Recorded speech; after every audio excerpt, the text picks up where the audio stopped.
Hello friends. तो कैसे हैं आप सब? आई होप आप सब अच्छे हैं। स्वागत है आप सभी का आपके अपने चैनल जुनून पढ़ाई का में। चलिए सबसे पहले तो आप सभी को आज महाशिवरात्रि की ढेरों शुभकामनाएं। हम लोग एनसीईआरटी हिस्ट्री देख रहे हैं। हिस्ट्री में हम लोग जो क्लास 8 की हिस्ट्री है उसे कवर कर रहे हैं, जिसमें हम लोग मॉडर्न हिस्ट्री देख रहे हैं। ठीक है, तो जो हमारी क्लास 8 की हिस्ट्री है वो मॉडर्न हिस्ट्री से संबंधित है। और मॉडर्न हिस्ट्री में हमने स्टार्ट जब किया था, यानी कि क्लास 8 की हिस्ट्री को जब हमने स्टार्ट किया था, तो हमने देखा था कि कैसे एक विदेशी कंपनी 1600 में हमारे यहाँ आती है, यानी कि सन 1600 में उसका आगमन होता है और वह व्यापार करने की नियत से आती है। लेकिन धीरे धीरे घटनाक्रम में परिवर्तन होता है और हमारे यहाँ उसके द्वारा दो युद्ध लड़े जाते हैं। एक तो 1757 में प्लासी का युद्ध और उसके बाद 1764 में बक्सर का युद्ध। और इसके बाद वो धीरे धीरे स्टार्ट तो यहीं से हो जाती है 1757 में प्लासी की लड़ाई। वहीं से उसको बंगाल में ही थोड़ा बहुत मिल गया था कि अपने मन से लोगों को नियुक्त करेंगे, नवाब अपने मन से बनाएंगे। लेकिन जब 1764 में उनको उनके द्वारा बक्सर का युद्ध किया जाता है, उसके बाद तो उन्हें बंगाल, बिहार और उड़ीसा की दीवानी ही मिल जाती है। यानी कि कहाँ वो कंपनी व्यापार करने आई थी, कहाँ अब हमारे यहाँ टैक्स कलेक्शन करने का जो राइट है वो भी उसको मिल गया। ऐसे ऐसे हमने देखा था धीरे धीरे कि कैसे उन्होंने ना केवल जो राजा रजवाड़े हैं उनके अधिकारों को छीने, बल्कि जो आदिवासी समूह हैं उनको भी बहुत परेशान किया। धीरे धीरे ऐसे घटना घटती रही, यानी कि घटनाक्रम में परिवर्तन होता रहा और हमारे यहाँ 1757 की जो महान लड़ाई है, 1700 नहीं जी 1857 की महान क्रांति होती है। ठीक है, और उसमें भी जो भी घटनाक्रम थे वो सब हमने देख लिया। अब उसके बाद फिर हमने देखा इंडियन नेशनल मूवमेंट, यानी कि 1915 में महात्मा गांधी जी विदेश से दक्षिण अफ्रीका से भारत देश में वापस आते हैं और उसके बाद बहुत बड़ा बूस्ट मिलता है हमारा जो इंडियन नेशनल मूवमेंट है, यानी कि जो भारतीय राष्ट्रीय आंदोलन है उसमें। तो कल वाली वीडियो में हमने भारतीय राष्ट्रीय आंदोलन देखा, जिसमें 1915 में जब गांधी जी आए उसके बाद उन्होंने 1917-18 दोनों में ही 3 आंदोलन किए। सबसे पहले 1917 में चंपारण, फिर 1918 में अहमदाबाद मिल हड़ताल और खेड़ा में उनके द्वारा आंदोलन किया गया। फिर उसके बाद हमने देखा 1920 में असहयोग हुआ और असहयोग आंदोलन के बाद फिर 1921, 22, 23, 24, 25 ऐसे ऐसे करते करते धीरे धीरे आते आते हमने देखा कि 1947 में भारत देश आजाद हो गया। ठीक है, तो कैसे 1600 में आई और 1947 में जाकर के भारत देश को वो आजाद की। अब हम आज की वीडियो में जो देखेंगे वो देखेंगे 1947 में जब हमारा भारत देश आजाद हुआ तो उसके बाद क्या कुछ परिस्थितियां थी हमारे यहाँ की और क्या कुछ घटनाएं जो है वो घटित हुई। तो चलिए स्टार्ट करते हैं। तो इससे पहले आगे बढ़ें, अगर आप लोग पहली बार चैनल पे विजिट किए हैं तो चैनल को सब्सक्राइब जरूर करके रखें और वीडियो को लाइक भी कर दें। तो देखिए नाम क्या है इसका चैप्टर का नाम है स्वतंत्रता के बाद। ठीक है, यानी कि 15 अगस्त 1947 को जब भारत देश अंग्रेजों से स्वतंत्र हुआ उसके बाद क्या कुछ घटनाएं हैं वो आज के चैप्टर में हम देखने वाले हैं। तो स्टार्टिंग में कुछ पॉइंट्स हैं बुक से हमने डायरेक्ट लिए हुए हैं जो कि इंपॉर्टेंट हैं, तो उन्हें देख लीजिए। कह रहे हैं कि एक नया और खंडित राष्ट्र। आप सबको पता होगा कि जब भारत देश आजाद हुआ था तो 2 भागों में उसका विभाजन हुआ था, एक तो भारत देश और दूसरा पाकिस्तान। तो वही यहाँ पे कह रहे हैं कि एक नया और खंडित राष्ट्र। क्या कुछ कह रहे हैं कि अगस्त 1947 में जब भारत आजाद हुआ तो उसके सामने कई बड़ी चुनौतियां थी। ठीक है, कौन सी चुनौतियां हैं वो आपको आगे बता रहे हैं। कह रहे हैं कि बंटवारे की वजह से, तो बंटवारा क्या हुआ था, भारत और पाकिस्तान जो हमारा अखंड भारत था उसके टुकड़े हुए, 2 टुकड़े, एक हिस्सा पाकिस्तान बन गया और दूसरा हिस्सा दूसरा जो हिस्सा है वो हमारा भारत देश रह गया। वही कह रहे हैं कि बंटवारे की वजह से 80 लाख शरणार्थी पाकिस्तान से भारत आ गए। ठीक है, यानी कि 80 लाख जो व्यक्ति हैं वो पाकिस्तान से प्रवास किए भारत को। कह रहे हैं कि इन लोगों के रहने का इंतजाम करना और उन्हें रोजगार देना जरूरी था। इसके बाद ये तो था ही, ये तो एक समस्या था ही कि पाकिस्तान से लोग प्रवास करके हमारे यहाँ आ गए, लेकिन इसके इतर भी समस्या थी। और वो समस्या क्या थी, वो समस्या थी रियासतें। हमने अपने प्रीवियस वीडियोस में बताया हुआ है कि जब भारत देश आजाद हुआ था तो लगभग 563 रियासतें थी। ठीक है, भारत देश में ऐसे बहुत सी जगह थी जहाँ पे राजा रजवाड़ों का शासन था, छोटे छोटे टुकड़ियों में था। क्योंकि भारत देश पर एक छत्र शासन थोड़ी ना था अंग्रेजों का, कुछ कुछ टुकड़े ऐसे थे जहाँ पे राजा रजवाड़े शासन कर रहे थे। तो ये जो राजा रजवाड़े शासन कर रहे थे ना, वही है 563 रियासतें। कह रहे हैं कि तकरीबन 500 रियासतें राजाओं या नवाबों के शासन में चल रही थी। तो वही आपको एग्जैक्ट जो पॉइंट देखने को मिलता है वो मिलता है 563 रियासतें थी। कह रहे हैं कि इन सभी को नए राष्ट्र में शामिल होने के लिए तैयार करना एक टेढ़ा काम था। ठीक है, यानी कि जो राजा रजवाड़े स्वतंत्र रूप से अपना शासन चला रहे हैं, वो ऐसा थोड़ी ना चाहेंगे कि हम एक संविधान के तले काम करें। वो तो उस टाइप के थे ना, जो राजा रजवाड़े हैं उनकी जिंदगी में तो सीधा वसूल है कि मेरा वचन ही है शासन।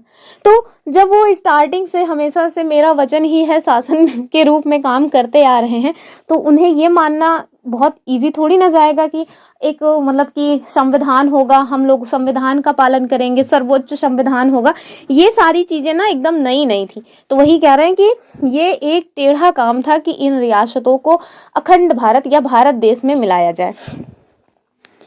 आगे कह रहे हैं शरणार्थियों और रियासतों की समस्या पर फौरन ध्यान देना लाजमी था। जाहिर सी बात है, जो लोग आए हुए हैं उन पे ध्यान तुरंत देना ही पड़ेगा।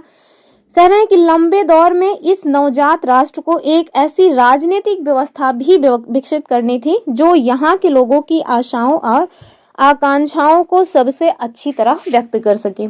ये देखिए एक चित्र दिखाया गया है, और ये चित्र कब का है? हमने बताया था कि महात्मा गांधी जी को गोडसे ने गोली मार दी थी, ठीक है, जिससे उनकी मृत्यु हो गई थी। तो वही मृत्यु के बाद जब उनका विसर्जन होना था, उसी का ये चित्र दिखाया गया है। आप देख लीजिए कितनी मतलब कि अथाह भीड़ उमड़ पड़ी है। ठीक है, यहाँ बता भी रहे हैं, क्या बता रहे हैं? कह रहे हैं कि इलाहाबाद में महात्मा गांधी की अस्थियों का विसर्जन कब की ये घटना है? फरवरी 1948। और आगे लिखा हुआ है कि अभी स्वतंत्रता के 6 महीने भी नहीं हुए थे कि सारा राष्ट्र गहरे शोक में पड़ गया। क्यों शोक में पड़ा? क्योंकि महात्मा गांधी जी की हत्या हो गई थी। कह रहे हैं कि 30 जनवरी 1948 ये डेट आपको याद रखनी है। ठीक है, और इस दिन को ना शहीद दिवस के रूप में भी मनाते हैं, तो इस वजह से भी आपको याद रखना है कि 30 जनवरी 1948 को कट्टर विचारों वाले नाथूराम गोडसे ने महात्मा गांधी जी की गोली मार करके हत्या कर दी। कह रहे हैं कि वह गांधी जी के इस दृढ़ विश्वास से मतभेद रखते थे कि हिंदुओं और मुसलमानों को सद्भावना बनाते हुए इकट्ठे रहना चाहिए। ठीक है, मतलब कि वो गांधी जी की इस एक विचार से असहमत थे, इस वजह से उन्होंने गांधी जी को मतलब निपटा ही दिया। फिर कह रहे हैं कि उसी शाम हक्के बक्के राष्ट्र ने आकाशवाणी पर जवाहरलाल नेहरू का भावुक भाषण सुना। कह रहे हैं कि दोस्तों साथियों, हमारी जिंदगी की रोशनी बुझ गई और चारों तरफ अंधेरा है। हमारे प्रिय नेता राष्ट्रपिता अब नहीं रहे। ठीक है, तो ये पॉइंट्स आप देख लीजिए। वही डेट याद रखिएगा किनके द्वारा गांधी जी की हत्या की गई और कब की गई, तो ये डेट आपको हमेशा याद रहनी चाहिए, 30 जनवरी 1948।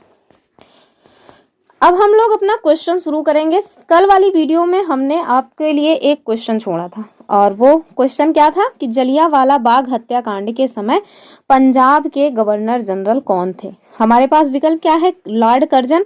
तो लॉर्ड कर्जन तो नहीं रहे होंगे क्योंकि ये 1905 के आसपास थे, यानी ये 1499 में हालांकि हमारे यहाँ आए थे और 1905 तक रहे थे, तो ये तो नहीं होंगे। कह रहे हैं इरविन भी नहीं होंगे क्योंकि गांधी इरविन समझौता हुआ था 1930 के आसपास, तो ये भी नहीं होंगे। ठीक है, इस तरह से ना हम लोग चीजों को कनेक्ट करके आंसर निकाल सकते हैं, वरना हम तो मतलब ऑप्शन बता के आगे बढ़ ही सकते हैं।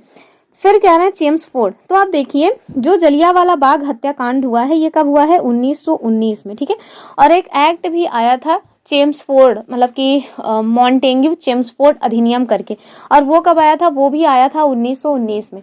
तो जाहिर सी बात है कि जो चेम्सफोर्ड है उनका संबंध तो यहाँ से होना ही चाहिए। तो इसका जो उत्तर है ना वो मतलब बी वाला हो जाएगा, चेम्सफोर्ड। ठीक, चलिए हम लोग अपना आज का क्वेश्चन देखेंगे, और हमारा जो आज का क्वेश्चन है वो स्टार्ट हो रहा है। पहला क्वेश्चन देखिए, कह रहे हैं कि भारत को स्वतंत्रता कब मिली? हम आज की वीडियो में स्टार्टिंग से लेकर अभी तक 2 बार बता चुके हैं। विकल्प क्या है? 15 अगस्त 1947, दूसरा कह रहे हैं 26 जनवरी 1950, तीसरा है 2 अक्टूबर 1869 और चौथा है हमारा 14 अगस्त 1947। इसका जो विकल्प ए है वो ठीक हो जाएगा। ठीक है, तो 15 अगस्त 1947 को हमारा भारत देश अंग्रेजों से स्वतंत्र हुआ है, इस बात को आप याद रखिएगा। ये 14 अगस्त 1947 को पाकिस्तान जो है वो आजाद हुआ। ठीक है। ये ज्योग्राफिकल जो है प्रॉब्लम है, इसी वजह से इसका जो डेट है वो 14 अगस्त आता है और जो भारत का है वो 15 अगस्त आता है। बाकी एक ही दिन दोनों आजाद हुए हैं। अगला क्वेश्चन हम लोग देखेंगे, कह रहे हैं कि जब भारत देश आजाद हुआ तो भारत के पहले प्रधानमंत्री कौन थे। हमारे पास विकल्प क्या है, महात्मा गांधी, जवाहरलाल नेहरू या फिर सरदार वल्लभ भाई पटेल या राजेंद्र प्रसाद। इसका उत्तर क्या हो जाएगा, बी वाला हो जाएगा कि जब भारत देश हमारा आजाद हुआ 15 अगस्त 1947 को, उस टाइम पे हमारे भारत देश के प्रधानमंत्री कौन बनाए गए, जवाहरलाल नेहरू जी। और इतना ही नहीं, वो भारत देश के पहले प्रधानमंत्री थे और लगातार 3 कार्यकाल उन्होंने अपना किया है, यानी कि तीसरे कार्यकाल में तो वो चले ही गए, लेकिन लगातार तीसरी बार प्रधानमंत्री जो चुने गए थे वो यही मतलब जवाहरलाल नेहरू जी थे। लेकिन अभी ये रिकॉर्ड टूट गया है। क्यों टूट गया है, क्योंकि मतलब टूट क्या गया है, अभी टूटा नहीं है, उनके जैसा एक रिकॉर्ड और बन गया है। वो रिकॉर्ड बनाया किन्होंने है, तो माननीय प्रधानमंत्री नरेंद्र मोदी जी ने, ठीक है। तो ये दोनों लोगों के नाम पे ये टैग है कि दोनों ही लोग यानी कि पंडित जवाहरलाल नेहरू जी और मोदी जी 3 बार प्रधानमंत्री जो है वो चुने गए हैं। अगला क्वेश्चन हम लोग देखेंगे, और हाँ, ये जो राजेंद्र प्रसाद जी है ना, ये जब हमारा भारत देश आजाद हुआ तो पहले राष्ट्रपति बनाए गए, ठीक है। तो राजेंद्र प्रसाद पहले राष्ट्रपति बने और जो जवाहरलाल नेहरू जी हैं वो पहले प्रधानमंत्री बने। हम लोग अपना अगला क्वेश्चन देखेंगे, क्वेश्चन नंबर नेक्स्ट। कह रहे हैं कि भारत देश जब स्वतंत्र हुआ, यानी कि भारत की स्वतंत्रता के समय कितनी रियासतें थी। तो अभी हमने बताया कि 563, और यहाँ उससे मिलता जुलता एक ऑप्शन है और एनसीईआरटी की बुक में लगभग 500 के आसपास दिया हुआ है। तो याद रखिएगा कि 500, अगर विकल्प में 563 है तो 563, तो ऑप्शन जो है वो बी वाला हो जाएगा। आगे आपसे पूछ रहे हैं कि 1947 में भारत की आबादी कितनी थी, यानी कि जब भारत देश स्वतंत्र हुआ उस टाइम पे हमारे यहाँ की आबादी अर्थात जनसंख्या कितनी थी। विकल्प क्या है, 24.5 करोड़, दूसरा कह रहे हैं 34.5 करोड़, तीसरा है 44.5 करोड़ और चौथा है 54.5 करोड़। तो इसका उत्तर क्या हो जाएगा, इसका उत्तर हो जाएगा बी वाला, यानी कि 34.5 करोड़, ठीक है। और अगला क्वेश्चन देखिए, और आप लोग कमेंट कर करके बताइए कौन कौन आज व्रत है, क्योंकि हम तो व्रत हैं तो हमसे तो बोली ही ढंग से नहीं आ रही है। पूछ रहे हैं क्वेश्चन नंबर 5 की स्वतंत्रता के समय भारत की एक विशाल जनसंख्या कहाँ रहा करती थी। हमारे पास विकल्प क्या है, शहरों में, गाँवों में, कस्बों में या इनमें से कोई नहीं। तो जाहिर सी बात है गाँव में ही रहती रही होगी आज भी, यानी कि स्वतंत्रता के इतने सालों बाद भी आज भी ज्यादातर जो जनसंख्या है वो गाँव में निवास करती है। तो जाहिर सी बात है उस टाइम पे क्या शहरों में रही रहती होगी, ऐसा नहीं होगा। बी वाला इसका सही हो जाएगा। अगला क्वेश्चन क्या है, कह रहे हैं कि भारत का संविधान कब लागू किया गया। विकल्प क्या है, 26 जनवरी 1949, 26 जनवरी 1950, 15 अगस्त 1947 या 2 अक्टूबर 1869। तो ये 2 अक्टूबर 1869 आई थिंक आप लोगों को पता होगा कि ये कौन सी डेट है, महात्मा गांधी जी का बर्थडे है ना मेरे ख्याल से। 15 अगस्त 1947 को तो भारत देश आजाद हुआ, 26 जनवरी 1950 और 26 जनवरी 1949, ठीक है। ये दोनों ही डेट भारत के संविधान के लागू होने से ही संबंधित है। ओह सॉरी, 26 ये जनवरी 1949 नहीं, 26 नवंबर 1949, ठीक है। अगर यहाँ नवंबर होता तो दोनों जो है डेट संविधान के लागू होने से संबंधित हो जाती मतलब कि। लेकिन इसका जो उत्तर है वो क्या हो जाएगा, वो हो जाएगा हमारा ऑप्शन बी वाला, 26 जनवरी 1950, ठीक है। तो भारत देश का जो संविधान है वो पूरी तरह से लागू हुआ है 26 जनवरी 1950 को।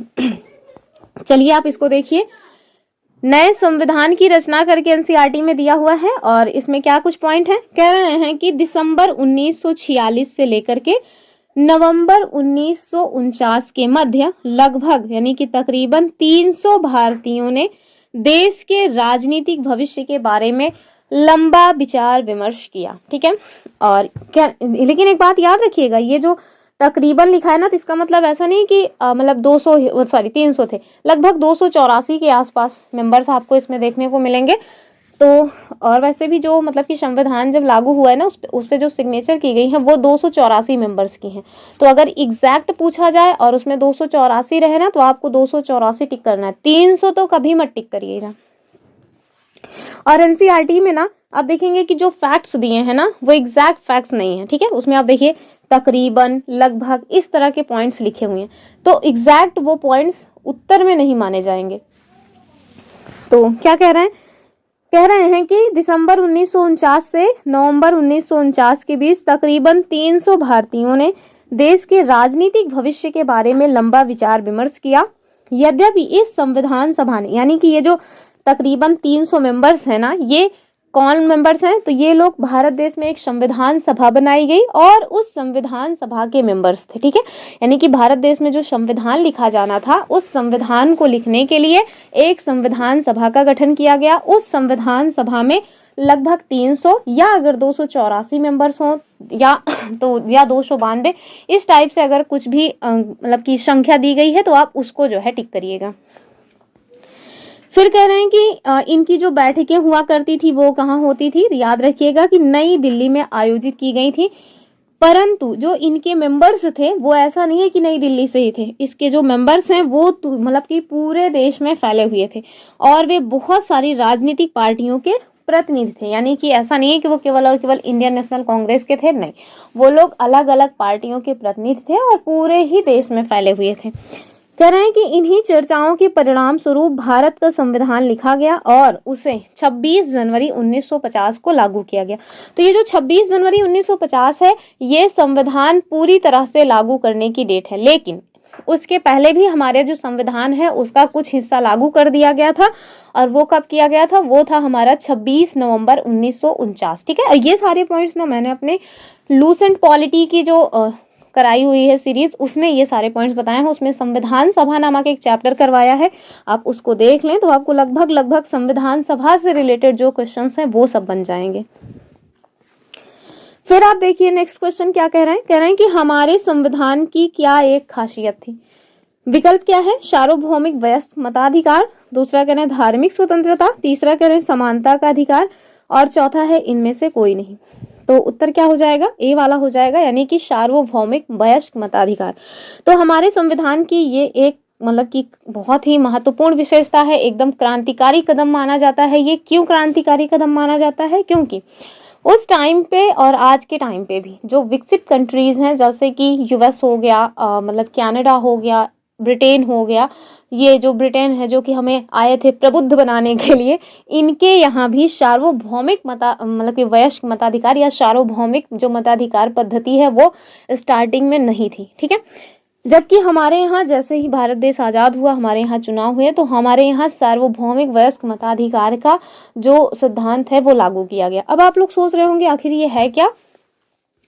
तो सार्वभौमिक वयस्क मताधिकार का मतलब होता है कि एक फिक्स एज क्राइटेरिया रखा गया और उस एज क्राइटेरिया को पूर्ण करने वाला कोई भी व्यक्ति जो भारत का नागरिक हो, चाहे वो मेल हो, फीमेल हो, गरीब हो, अमीर हो या फिर अनुसूचित जाति से हो, मतलब किसी भी जाति का हो, किसी भी जगह का हो, बस भारत देश का नागरिक होना चाहिए। ठीक है, मतलब अमीर हो, गरीब हो, पढ़ा लिखा हो या ना पढ़ा लिखा हो, हर एक व्यक्ति को अगर उसने 21 साल की उम्र क्रॉस कर ली है तो वो चुनाव में पार्टिसिपेट कर सकता है, यानी कि वो अपना मत जो है वो दे सकता है जिस भी व्यक्ति को चाहे। यही जो चीज है इसी को कहते हैं सार्वभौमिक वयस्क मताधिकार। ठीक है, जबकि आप देखेंगे जो यूएस वगैरह है ना, उन लोगों ने टुकड़े टुकड़े में लोगों को मताधिकार का जो मतलब कि इस मतलब अधिकार है वो दिया था, यानी कि एक साथ उन लोगों ने भी नहीं दिया। तो ये एक क्रांतिकारी कदम जो है वो माना जाता है भारत देश की तरफ से जो उठाया गया था। इस पॉइंट को आपको याद रखना। अगला क्वेश्चन देखेंगे हम लोग, क्या कह रहे हैं? कह रहे हैं कि भारत के संविधान की प्रस्तावना में वर्णित उद्देश्यों में से एक है। संविधान की प्रस्तावना मैंने अपने इसी यूट्यूब चैनल पे करवाई हुई है, 2 बार कराई है, आप जाके उसको देख लें। आपसे लगभग हर तरह के क्वेश्चंस बन जाएंगे संविधान की प्रस्तावना के, और उसका नाम क्या है? लूसेंट पॉलिटी करके है। ठीक है, प्रियम्बल, तो उसको आप जरूर देखें। कह रहे हैं कि भारत के संविधान की प्रस्तावना में वर्णित उद्देश्यों में से एक है, हमारे पास विकल्प क्या है? सभी नागरिकों के लिए समान नागरिक संहिता, दूसरा कह रहे हैं कि सभी नागरिकों के लिए राजनीतिक समानता, तीसरा कह रहे हैं सभी राजनीतियों मतलब नागरिकों के लिए सामाजिक, आर्थिक और राजनीतिक न्याय, और चौथा है सभी नागरिकों के लिए धार्मिक स्वतंत्रता। तो इसका जो उत्तर है वो सी वाला हो जाएगा। ठीक है, इसके लिए आप हमारी जो लूसेंट पॉलिटी का प्रियम्बल वाला चैप्टर है उसको जरूर देखें। चलिए हम लोग अगला क्वेश्चन देखेंगे। कह रहे हैं कि भारत के संविधान की एक प्रमुख विशेषता है। अब आप लोग सोच रहे होंगे सारे क्वेश्चन पॉलिटी के लग रहे हैं, तो भैया जब भारत देश आजाद हुआ है ना, तो उसके बाद हमारा संविधान ही लागू हुआ है। यानी क्योंकि अभी तक क्या था, जब तक भारत देश आजाद नहीं था उसके पहले, अब मतलब कि आजाद हुआ है अंग्रेजों से, उसके पहले भी तो भारत में राजा रजवाड़ों का शासन था। तो हमारे यहाँ संविधान जैसी कोई चीज नहीं थी। और ये जो है ना कि हम लोग खुद से अपने नेता को चुनेंगे, हमारे जो है हमारे द्वारा चुने गए जो प्रतिनिधि है वो सरकार चलाएंगे, तो ये जो व्यवस्था है ना, इस तरह की कोई व्यवस्था आज के पहले नहीं थी। तो जब भारत देश आज़ाद हुआ 15 अगस्त 1947 को, तो एक नई व्यवस्था ही तो लागू करनी है। इसी वजह से हम लोग पॉलिटी वाला सेक्शन देख रहे हैं, क्योंकि उसके बाद हमारा संविधान बना, लागू हुआ, उसमें क्या कुछ घटनाक्रम है यही सब इसमें बताया गया इस चैप्टर में। कह रहे हैं कि भारत के संविधान की एक प्रमुख विशेषता है, आपको बताना है कि कौन सी विशेषता है। कह रहे हैं कठोर संविधान, तो क्या हमारा संविधान बहुत कठोर है। फिर कह रहे हैं कि लचीला संविधान, तो क्या हमारा संविधान बहुत लचीला है। तो कह रहे हैं कि कठोर और लचीला संविधान का मिश्रण। फिर कह रहे हैं राष्ट्रपति द्वारा संशोधन की क्षमता। भैया इसका जो प्रमुख विशेषता है ना वो सी वाला हो जाएगा, यानी कि कठोर और लचीले संविधान का मिश्रण है, ऑप्शन सी। ये वाला क्वेश्चन ना उत्तर प्रदेश में जो टेट का एग्जाम हुआ था 2020 में, उसमें पूछा गया था, तो इसको आप देख सकते हैं। अगला क्वेश्चन हम लोग देखेंगे, क्वेश्चन नंबर 10। कह रहे हैं कि भारतीय संविधान सभा के संदर्भ में निम्नलिखित में से कौन सा कथन सत्य है।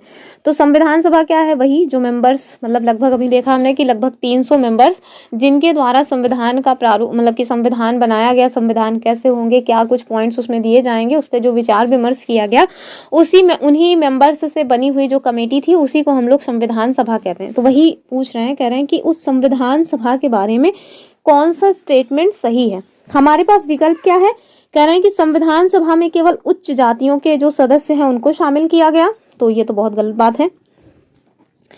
फिर कह रहे हैं संविधान सभा में समाज के सभी वर्गों के सदस्यों को शामिल किया गया, जिसमें निर्धन और वंचित वर्ग भी शामिल थे। एकदम सही बात है, ठीक है।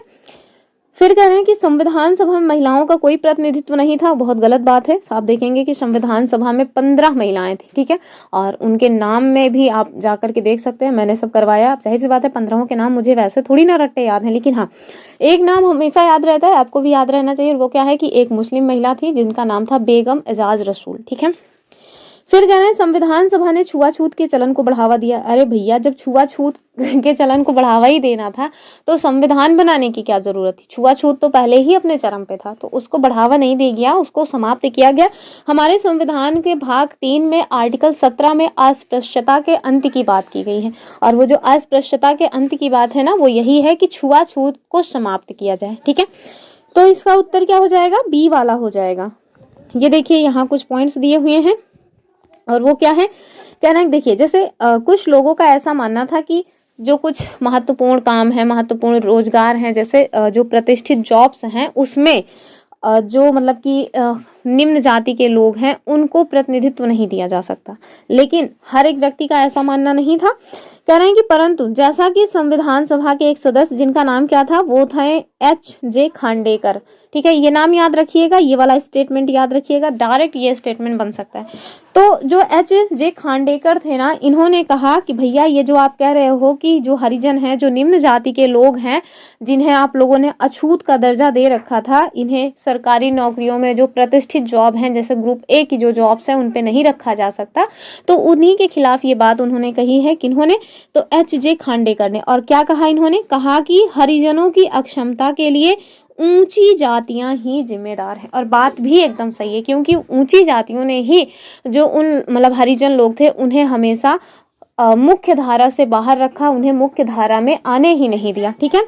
तो आगे कह रहे हैं कि अपने सुविधा संपन्न सहकर्मियों को संबोधित करते हुए उन्होंने कहा, क्या कहा, कहा कि हमें हजारों साल तक दबा कर रखा गया है, आप लोगों ने हमें अपनी सेवा में लगाए रखा और हमें इस कदर दबाया है कि अब ना केवल हमारे मस्तिष्क और शरीर बल्कि हमारा हृदय भी काम नहीं करता और ना ही हम आगे बढ़ पाने में सक्षम हैं, ठीक है। तो ये स्टेटमेंट आपको एकदम याद रखना है, किनके द्वारा ये बातें कही गई हैं। हम लोग अपना अगला क्वेश्चन देखेंगे, और अगला जो क्वेश्चन है वो क्या कह रहे हैं, कह रहे हैं कि संविधान सभा में केंद्र और राज्यों की शक्तियों के बंटवारे पर कैसे चर्चा हुई। ठीक है, तो हमारे यहाँ जो केंद्र राज है, यानी कि आप सबको पता होगा कि केंद्र एक मतलब कि दिल्ली में एक केंद्र सरकार जिसका केंद्र दिल्ली में है, यानी कि संसद है, जबकि राज्यों की अपनी अपनी विधानसभाएं होती हैं। ठीक है, तो वही पूछ रहे हैं कि केंद्र और राज्य की शक्तियों का जो बंटवारा है उसके बारे में क्या कुछ पॉइंट्स दिए गए हैं। कह रहे हैं पहले विकल्प में सभी सदस्य केंद्र को अधिक शक्तियां देने के पक्ष में थे। अब जाहिर सी बात है कि किसी एक पॉइंट पे हर एक व्यक्ति जो है वो समर्थन नहीं कर सकता। ठीक है, तो जाहिर सी बात है कि कुछ लोग ऐसे रहे होंगे जो इसके पक्ष में रहे होंगे, यानी कि केंद्र को ज्यादा शक्तियां दी जाए, यानी केंद्र जो है वो पावरफुल हो, और जो राज्य हैं उन्हें उतनी शक्तियां ना दी जाएं। तो हर एक व्यक्ति एक ही जैसा पॉइंट ऑफ व्यू नहीं रखता है किसी भी बात को लेकर के, तो कुछ लोग इसके पक्ष में थे और कुछ लोग इसके विपक्ष में थे, तो ये वाला पॉइंट तो नहीं होगा। दूसरा कह रहे हैं सभी सदस्य राज्य को अधिक शक्तियां देने के पक्ष में थे, तो वही बात है कि सभी लोग तो किसी एक पॉइंट पे सहमत हो ही नहीं सकते। तीसरा कह रहे हैं कुछ सदस्य केंद्र को अधिक शक्तियां देने के पक्ष में थे, जबकि कुछ सदस्य राज्यों को अधिक शक्तियां देने के पक्ष में थे। ठीक है, यानी कि ये पॉइंट सही है। कह रहे हैं चौथे में कि इस मुद्दे पर कोई चर्चा नहीं हुई, तो ये बहुत गलत बात है भैया, मुद्दे पर चर्चा हुई। आज हमारे यहाँ जो केंद्र राज्य संबंध है वो इन्हीं सब का तो परिणाम है। तो कुछ लोग ऐसा चाहते थे कि हमारे यहाँ सशक्त केंद्र हो और कुछ लोग ऐसा चाहते थे कि हमारे यहाँ सशक्त राज्य हो। ठीक है, तो अभी हमारे यहाँ क्या है, व्यवस्था वर्तमान में सशक्त केंद्र है, यानी कि हमारा जो केंद्र है वो सबसे ज्यादा ताकतवर है। हम लोग अपना अगला क्वेश्चन देखेंगे। कह रहे हैं कि, और हाँ, ये जो हुआ ना कि कुछ सदस्य केंद्र को अधिक शक्तियां देना चाहते थे, तो हाँ ये बात हुई, कुछ लोग चाहते थे केंद्र को ज्यादा शक्तियां दी जाए, कुछ लोग चाहते थे कि राज्य को ज्यादा शक्तियां दी जाए। तो इन्हीं सब चीजों पर जो बहस हुई, चर्चा हुई, तो उसके बाद एक सॉल्यूशन निकल के आया, और जो भी नियम कानून बनाए जाने हैं उनको लेकर के 3 सूचियां बनाई गई। तो हमारे संविधान में जो अनुसूचियां दी गई हैं, ये सारे पॉइंट्स मैंने अपने लूसेंट पॉलिटी वाली वीडियो में कवर कराया है। संविधान की जो अनुसूचियां हैं, टोटल 12 अनुसूचियां हैं, उन 12वां अनुसूची में जो हमारी 7वीं अनुसूची है ना, इसमें इन्हीं केंद्र राज्य के शक्तियों के बंटवारे से ही संबंधित प्रावधान है, और इसमें 3 सूचियों की व्यवस्था की गई है। एक तो है हमारी संघ सूची, दूसरी है हमारी राज्य सूची, तीसरी है हमारी समवर्ती सूची। ठीक है, तो जो संघ सूची के विषय हैं, जैसे विदेशी संबंध हो गए, परमाणु बम से रिलेटेड कोई मामला है, यानी कि अपने जैसे हमारा अंतरिक्ष वगैरह से संबंधित कोई मामला है, तो इन सारे चीजों के लिए जो भी नियम कानून बनाए जाएंगे वो संघ सरकार के द्वारा बनाई जाएगी, यानी कि दिल्ली में बैठी जो अब दिल्ली का मतलब दिल्ली केंद्र शासित प्रदेश नहीं, जो हमारी संसद है उनके द्वारा बनाया जाएगा। ठीक है, जबकि जो राज्य सूची के विषय हैं, जैसे शिक्षा हो गया, स्वास्थ्य हो गया, विवाह तलाक आदि के मामले हो गए, प्रॉपर्टी के मामले हो गए, पुलिस हो गई, तो इन सबसे संबंधित जो भी मामले हैं उन पे जो नियम कानून बनाए जाएंगे वो राज्य के द्वारा बनाए जाएंगे। ये राज्य सूची के विषय। कुछ ऐसी भी सूची हैं जो समवर्ती मतलब कुछ ऐसे भी विषय हैं जो समवर्ती सूची में आती हैं, जैसे वन हो गया। ठीक है, और साथ में शिक्षा हो गया। क्या मैंने शिक्षा राज्य सूची का बताया? अगर मैंने शिक्षा राज्य सूची का बताया हो तो गलत है, शिक्षा जो है ना वो समवर्ती सूची का विषय। ठीक है, ये माप तौल हो गया। तो इस तरह की जो बातें हैं, इस तरह के जो पॉइंट्स हैं, उन पे जो भी नियम कानून बनाए जाएंगे वो समवर्ती सूची में रखे गए हैं, और समवर्ती सूची में जो भी विषय है उस पे कानून बनाने का जो अधिकार है वो राज्य और केंद्र दोनों को है। परंतु यदि इस कानून को बनाने में, यानी कि राज्य और केंद्र ने दोनों ही किसी एक विषय पे कानून बनाया और दोनों में बहस हुई, तो केंद्र के द्वारा जो बनाया गया कानून है वही प्रभावी माना जाएगा। ठीक है, इसके इतर भी कुछ ऐसे भी विषय हो सकते हैं जो इन तीनों ही सूचियों में ना आए, और अगर कोई ऐसा विषय है जो इन तीनों ही सूचियों में शामिल नहीं है तो उस पे जो नियम कानून बनाने का अधिकार होगा वो केंद्र को होगा, और वो कैसी सूची के विषय कहलाएंगे, तो वो अवशिष्ट सूची के विषय कहलाएंगे। ठीक है, तो ये कुछ पॉइंट्स हैं जो हमें याद रखने चाहिए, और हमने बता ही दिया कि आप हमारे लूसेंट पॉलिटी में जाकर के ये सारे पॉइंट्स देख सकते हैं।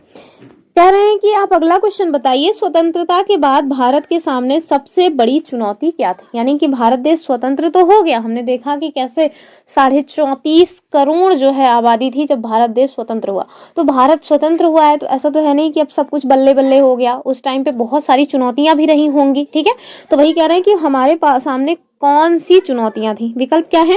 भाषा के आधार पर राज्यों का गठन, कह रहे हैं धार्मिक आधार पर विभाजन, फिर कह रहे हैं सामाजिक और आर्थिक असमानता, और उपरोक्त सभी। तो अब देखिए ये सारे के सारे पॉइंट सही हो जाएंगे, यानी कि हमारे समक्ष इस तरह की चुनौतियां विद्यमान थी। चलिए हम लोग देख लेते हैं हमारे संविधान सभा में भाषा को लेकर के, मतलब कैसे, मतलब कि कौन सी भाषा को बनाया जाए हमारे यहाँ की भाषा, उससे संबंधित कुछ विवाद आया है, उसको हम लोग देख लेते हैं। और चलिए देखते हैं क्या कह रहे हैं।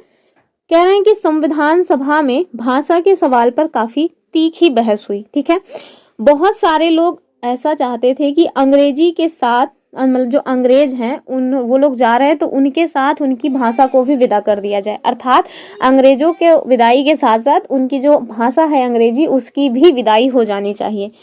लेकिन उनका कहना था, यानी कि जो लोग चाहते थे कि अंग्रेजों अपनी अंग्रेजी ले करके जाओ, उनका मानना था कि अंग्रेजी की जगह हिंदी को अपनाया जाना चाहिए। परंतु कुछ लोग ऐसे भी थे, यानी कि जो दक्षिण भारत के लोग हैं, वो आप देखें हिंदी नहीं बोलते, उन्हें हिंदी से सख्त नफरत है। तो जो लोग हिंदी नहीं बोलते थे उनकी राय तो अलग ही थी। संविधान सभा में बोलते हुए एक व्यक्ति हैं जिनका नाम क्या था, टी कृष्णामाचारी जी। ठीक है, इन्होंने क्या कहा, इन्होंने दक्षिण के लोगों की ओर से चेतावनी दी और चेतावनी देते हुए कहा कि अगर उन लोगों पर, यानी कि जो दक्षिण भारत के लोग हैं, यदि उन लोगों पर हिंदी भाषा को थोपा गया तो वहां के बहुत सारे लोग भारत से अलग हो जाएंगे। ठीक है, कह रहे हैं कि इस विवाद से बचने के लिए आखिरकार बीच का रास्ता अपनाया गया, और वो क्या है, वो है संविधान निर्माताओं ने हिंदी को भारत की राजभाषा का दर्जा दिया। कुछ लोग ना आपसे पूछ सकते हैं कि हमारी राष्ट्रभाषा क्या है, और लोग बता भी देते हैं कि हमारी राष्ट्रभाषा हिंदी है। तो ऐसा नहीं है, हमारे यहाँ भारत देश की कोई राष्ट्रभाषा नहीं है। ठीक है, हमारी राजभाषा है हिंदी, राष्ट्र की अपनी कोई भाषा है ही नहीं। ठीक है, फिर कह रहे हैं कि राजभाषा का दर्जा दिया, जबकि जो अदालतें हैं, यानी कि जो हमारे सुप्रीम कोर्ट, हाई कोर्ट्स हैं, वो और सेवाएं विभिन्न राज्यों के बीच संचार आदि के लिए अंग्रेजी के इस्तेमाल का फैसला किया गया। तो ये पॉइंट्स आपको याद रखना है। एक और भी पॉइंट है, और वो क्या है, वो है धार्मिक आधार पर विभाजन। तो कुछ लोग चाहते थे कि भारत को हिंदू राष्ट्र बनाया जाए। ये जो हिंदू राष्ट्र की संकल्पना है ना, ऐसा नहीं है कि आज कोई नई नहीं है, नहीं, जब भारत देश आजाद हुआ था ना, उस टाइम पे भी लोग ऐसा चाह रहे थे। कुछ लोगों का मानना था कि सारे मुसलमानों को पाकिस्तान भेज दो, सारे हिंदुओं को हमारे यहाँ रहने दो, यानी कि हिंदू राष्ट्र बने। लेकिन कुछ लोग ऐसे भी थे जो चाहते थे कि नहीं, हमें ऐसा नहीं करना है, हम लोग जो है विविधता को अपने ताक पर नहीं रख सकते। इवन जो जवाहरलाल नेहरू जी हैं, उन्होंने तो ये तक कहा कि भारत जो है ना, वो हिंदू पाकिस्तान नहीं बनना चाहता। ये स्टेटमेंट आपको बहुत ध्यान से याद रखना है। ठीक है, किसने कहा था कि भारत हिंदू मतलब पाकिस्तान नहीं बनेगा, तो ये कथन जवाहरलाल नेहरू जी का है। चलिए अगला क्वेश्चन देख लेते हैं। कह रहे हैं कि भाषा के आधार पर राज्यों के गठन के संबंध में प्रधानमंत्री जवाहरलाल नेहरू और उप प्रधानमंत्री वल्लभ भाई पटेल ने क्या विचार किया था। ठीक है, तो ये जो भाषा के आधार पर राज्यों का गठन है, इसको हम अगले पार्ट में अच्छे से करेंगे, लेकिन एक दो क्वेश्चंस मैंने आज शामिल किए हैं तो उन्हें हम देख लेते हैं। और भाषा के आधार पर जो राज्यों का पुनर्गठन है ना, ये भी मैंने पॉलिटी में पूरा 1 घंटे का चैप्टर करवाया हुआ है, मैप में चीज़ों को समझाया हुआ है, लूसेंट पॉलिटी में। ठीक है, राज्यों के पुनर्गठन नाम से चैप्टर है उसका, आप उसको जरूर देख लें, बहुत अच्छी समझ आपको हो जाएगी। तो हमारे पास विकल्प क्या है, कह रहे हैं कि वे भाषा के आधार पर राज्यों के गठन के पक्ष में थे। तो ऐसी बात नहीं है, भाषा के आधार पर राज्यों के गठन के पक्ष में कोई नहीं था, तो ये बात तो गलत है। अब ये भाषा के आधार पर राज्यों के गठन का मतलब क्या हुआ कि यानी एक राज्य एक भाषा, अर्थात अगर आप लोग उत्तर प्रदेश में हैं, उत्तर प्रदेश की जो राजभाषा है वो मतलब हिंदी, और अब 1989 में उर्दू को भी बना लिया गया। तो सपोज दैट एक ही राज्य है, एक ही भाषा, यानी कि मतलब उत्तर प्रदेश जिसकी समझ लीजिए कि भाषा हिंदी है, तो वो लोग हिंदी के अलावा और कुछ ना बोले। ठीक है, तो भाषा के आधार पर राज्यों के पुनर्गठन की बात इस तरह से हो रही थी कि एक राज्य की एक भाषा होनी चाहिए। तो कह रहे हैं कि वे लोग भाषा के आधार पर राज्यों के गठन के पक्ष में थे, तो ऐसी बात नहीं है, गलत बात है। कह रहे हैं वे भाषा के आधार पर राज्यों के गठन के विपक्ष में थे, सही बात है। वो लोग नहीं चाहते थे कि भाषा के आधार पर राज्यों का जो है पुनर्निर्माण हो या पुनर्गठन हो। फिर कह रहे हैं वे इस मुद्दे पर अनिर्णित थे, गलत बात है। उन्होंने इस मुद्दे पर नहीं, विचार तो किया ही था, इवन कमेटी भी बनाई गई थी। तो इसका उत्तर जो है वो बी वाला हो जाएगा। ठीक है, कि भाषा के आधार पर राज्यों के गठन के पक्ष में नहीं थे। लेकिन फिर आगे जब आप लोग हमारा वो भाषा के आधार पर पुनर्गठन या मतलब कि राज्यों के पुनर्गठन वाला चैप्टर पढ़ेंगे, तो आप देखेंगे कि दक्षिण भारत में जो एक व्यक्ति थे पोटी श्रीरामलू, इन्होंने भाषा के आधार पर राज्यों के पुनर्गठन को लेकर के भूख हड़ताल की, और 56 दिनों की भूख हड़ताल के बाद उनकी मृत्यु हो जाती है। अंततः फिर 1953 में भाषा के आधार पर पहले राज्य का गठन होता है, और वो पहला राज्य कौन सा था? तो वो था आंध्र प्रदेश। कई बार क्वेश्चन ये बना हुआ है कि भाषा के आधार पर गठित होने वाला जो पहला राज्य था वो कौन सा था? तो वो था आंध्र प्रदेश। कब गठित हुआ? 1953 में। ठीक है, ये देखिए कुछ पॉइंट्स हैं जिसमें हमने अभी आपको बताया ना कि कैसे वो चाहते थे कि मतलब हम लोग, चलिए फिलहाल के लिए देख लेते हैं। कह रहे हैं कि पंडित जवाहरलाल नेहरू और उप प्रधानमंत्री वल्लभ भाई पटेल। तो इससे आपको एक पॉइंट और याद हो गया, वो क्या है? वो ये है कि हमारे पहले प्रधानमंत्री जवाहरलाल नेहरू थे, पहले राष्ट्रपति हमने बताया राजेंद्र प्रसाद थे। अब याद रखिएगा कि पहले जो उप प्रधानमंत्री थे वो कौन थे? वल्लभ भाई पटेल जी। कह रहे हैं कि दोनों ही भाषा के आधार पर राज्यों के गठन की नीति के विरोधी थे। ठीक है, यानी कि ये लोग नहीं चाहते थे कि भाषा के आधार पर राज्यों का पुनर्गठन हो। कह रहे हैं कि विभाजन के बाद नेहरू ने कहा, क्या कहा? कह रहे हैं कि उपद्रवकारी जो प्रवृत्तियां हैं वो सिर उठा रही हैं, जिन पर अंकुश लगाने के लिए राष्ट्र को शक्तिशाली और एकजुट होना पड़ेगा या होना चाहिए। वरना पटेल जी ने क्या कहा? उन्होंने कहा कि इस समय भारत की पहली और आखिरी जरूरत यह है कि उसे एक राष्ट्र बनाया जाए। ठीक है, राष्ट्रवाद को बढ़ावा देने वाली हर चीज आगे बढ़ानी चाहिए और उसके रास्ते में रुकावट डालने वाली हर चीज को खारिज कर देना चाहिए। ठीक है, हमने यही कसौटी भाषाई प्रांतों के सवाल पर भी लगाई है या अपनाई है, और इस कसौटी के हिसाब से हमारी राय में इस मांग का समर्थन नहीं किया जा सकता। यानी कि कौन सी मांग का? तो वही भाषा के आधार पर राज्यों के पुनर्गठन वाली मांग का समर्थन नहीं किया जा सकता। तो ये सारे जो मतलब कि वो है ना कोट्स यानी कि कथन जो है, उन्हें आपको जरूर याद रखना है। कई बार डायरेक्ट स्टेटमेंट यानी कथन से ही क्वेश्चन बन जाता है। ठीक है, तो आज चूंकि व्रत है, ज्यादा बोली नहीं आ रही, इस वजह से आज की क्लास छोटी रखे हुए हैं। इसको हम 2 पार्ट्स में कवर करेंगे। 9 यानी कि स्वतंत्रता के बाद जो भारत वाला चैप्टर है, ये एक पार्ट हमने आज देख लिया, अगला पार्ट हम लोग कल देखेंगे। तो चलिए फिर मिलेंगे अपनी अगली वीडियो में। एक बार फिर से आप सभी को हैप्पी महाशिवरात्रि। फिर मिलते हैं, तब तक के लिए बाय बाय एंड जय हिंद।